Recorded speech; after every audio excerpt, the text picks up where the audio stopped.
Hello everybody! Sometimes you have some extra time or simply want to go fancy with food, and I happen to have a good recipe for such an occasion. I tested it myself and now wanted to share it with you. I call them fancy eggs, and they are easy to make.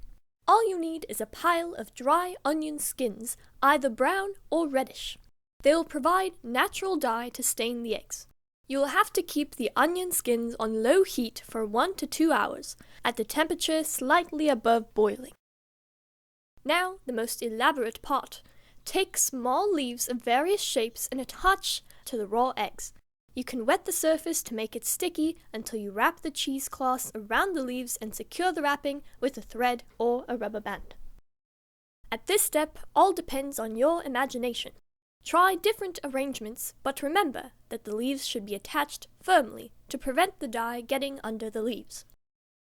When you boil the eggs for about 5 minutes as you would normally do, only the surface exposed to the dye will gain color, creating imprints of plants on the eggs. Nice and easy. Cool trick if you have a restaurant and want to surprise your family. You can personalize the eggs with certain symbols or names. Painted eggs are associated with traditions in various cultures, although the techniques are different.